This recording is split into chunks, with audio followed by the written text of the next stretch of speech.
And this is the astrological forecast for the sign of Sagittarius for October 2022, brought to you by the wonderful people at AskTheAnswer.com, the UK's leading website for tarot readers, psychics, mystics and channelers.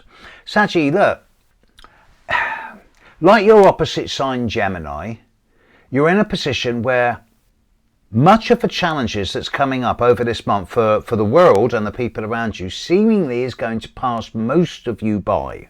At least 2/3 of you aren't going to find this month is a time of difficulty. In fact, for many of you, it's quite a positive time, which doesn't fit with the rest of the world. Those of you in November are looking pretty damn good.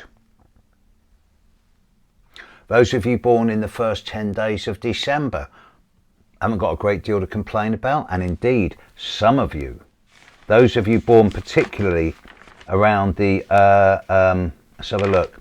Particularly those of you born around the 9th, 8th, 9th of December.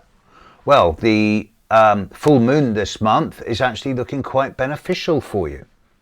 The new moon at the end of October is in Scorpio, the next door sign to you. It's not really going to impact on you. Pluto's not touching you. Uranus isn't touching you. Neptune's still having a right dig at a few of you. We'll come to that in a minute.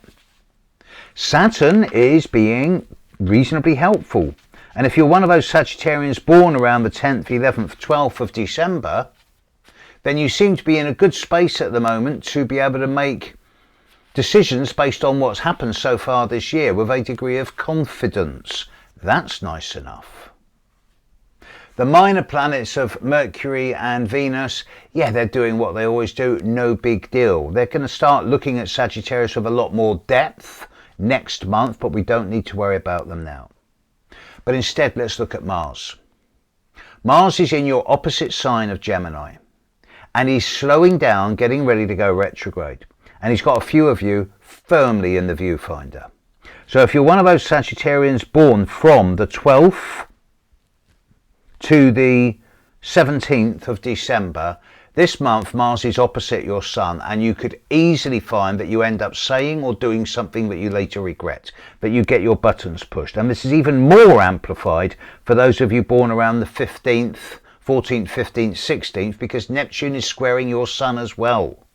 So the more you get into the third week of October, this could get really itchy and scratchy. Best therapy here is to find a way of blending the physical and the spiritual. So yoga, tai chi, qigong, swimming, dancing particularly, because I'm not talking about clubbing it or ballet. I'm talking about dancing while you're doing the washing up, dancing while you're doing the vacuuming. For most of you, this is a good month. Quiet, at least, if not good. For those of you born from the 11th, 12th of December onwards, it's a work in progress, and it'll be easy to get your buttons pushed. So for most of you, it's all right. But for those of you born in late Sagittarius, count to 10.